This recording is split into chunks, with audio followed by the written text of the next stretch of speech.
But shouts of fake news are not just an annoying distraction or a political dog whistle. They are actually dangerous. At least that's what former UK Prime Minister David Cameron is saying. He is blasting the president's rhetoric. And let me say this. When Donald Trump uses the term fake news to describe the CNN or BBC, that is not just a questionable political tactic. It is actually dangerous.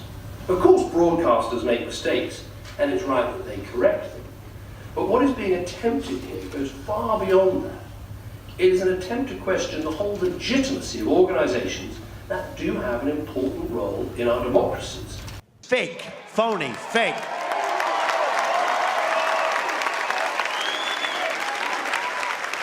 A few days ago, I called the fake news the enemy of the people, and they are. They are the enemy of the people. Because they have no sources, they just make them up when there are none. On Tuesday, President Trump tweeted, "I will be announcing the most dishonest and corrupt media awards of the year on Monday at 5 o'clock. Subjects will cover dishonesty and bad reporting in various categories from the fake news media. Stay tuned." I saw one story recently where they said 9 people have confirmed. There are no 9 people. I don't believe there was 1 or 2 people. 9 people. And I said, give me a break, because I know the people. I know who they talk to. There were no 9 people, but they say 9 people. And somebody reads it, and they think, oh, 9 people, they have 9 sources. They make up sources.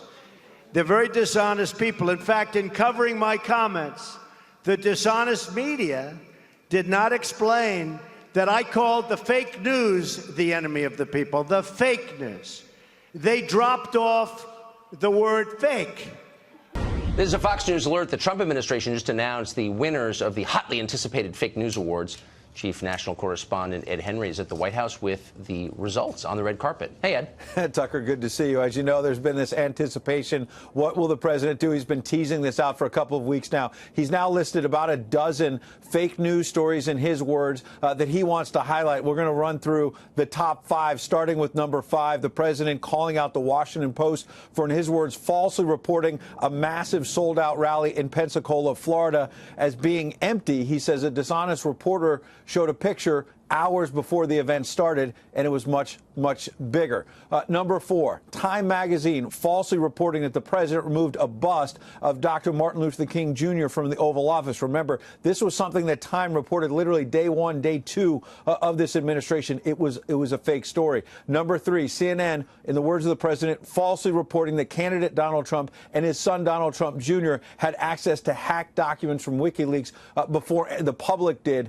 That was not true. Had to be retracted as well. Number 2, the president going after ABC News' Brian Ross. In the president's words, in this thing just tweeted out, Brian Ross, quote, chokes and sends markets in a downward spiral with false report. Remember, that was about retired General Michael Flynn and pleading guilty to that charge of lying to the FBI. Brian Ross suggesting that this dated back to actual collusion in the campaign. That had to be walked back. That was not true. The stock market crashed on that initial fake news, the president calling that out. Finally, number 1 in the president's estimation for the 2017 Fake News Awards. I know you've been waiting for this, Tucker.